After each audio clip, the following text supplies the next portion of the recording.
நான் இந்த திரைப்படங்களில் பெரிய அளவில் நான் நாட்டம் காட்டுவதில்லை. ஆனாலும் எனக்கு பர்சனலாக தெரிஞ்ச, அதாவது புதியவன் ராசையா என்கின்ற ஒரு மனிதர், அதுவும் வன்னியைச் சேர்ந்தவர். அவர் பல திரைப்படங்களை, ஈழத்து திரைப்படங்களை எடுத்திருக்கிறார். அதுல பல்வேறுபட்ட விமர்சனங்கள் அவருடைய படங்கள்ல இருந்தாலும் கூட, அவரோடு நான் உரையாடிய போது அவர் குறிப்பிடுகிறார், அதாவது எங்களுடைய அதாவது ஈழத்து திரைப்படங்களுக்கு மிக சவாலாகவும் எங்களுக்கு பெரிய முட்டுக்கட்டையாகவும் இருப்பது கோடம்பாக்கம் தான் என்று அவர் சொல்றார்.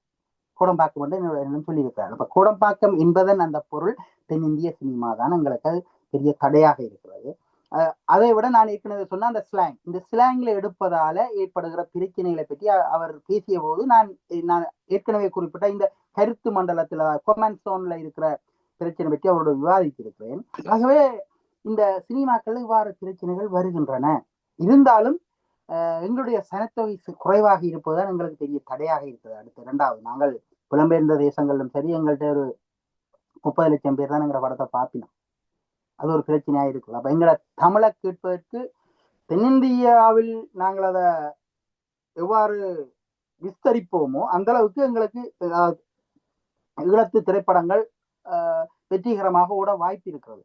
ஆனாலும் அதை கொண்டு சேர்ப்பதில், தென்னிந்தியாவில் அதை ஓடுவது என்பதில் அது வனக்காரியம் இல்லை. தென்னிந்திய சினிமா என்கின்ற அந்த பெரிய கடலுக்குள் இந்த ஈழத்து சினிமா என்கின்ற அந்த தென்னிந்திய திரைப்படங்களை அதிக அளவில் பார்ப்பதும், அந்த திரைப்படங்கள் அதிக அளவில் திரையிடப்படுவதும் புலம்பெயர்ந்த நாடுகளில் தான் இருக்கின்றன. இன்று மில்லர் என்கின்ற பெயருக்கு கடுமையான எதிர்ப்பு வருகின்றது. ஆனால் கேப்டன் மில்லர் என்கின்ற பெயர் கடந்த வருடம் புலம்பெயர்ந்த நாடுகளில் அதிக வசூலை பெற்றிருக்கின்றது. நிச்சயமாக அது இங்கதான் இருக்கிறது பிரச்சனை. இரண்டாவது, ஒரு படத்தை பற்றி விமர்சனங்கள் அதிகம் வந்தால், எதிர்ப்புகள் வந்தால், அந்த படத்தை கூட எல்லாரும் போய் பார்க்கணும். இதுல என்ன இருக்கண்டு, இது ஒரு வியாபார உத்தியாகவும் இருக்கலாம். நான் நினைக்கிறேன் இந்த அப்போது ஆரம்பிக்கப்பட படம் கூடி அதிக வெற்றிகளை பெறுவதற்கான வாய்ப்பு இருக்கிறது இந்த இந்த பேருடைய விமர்சனங்களினால்.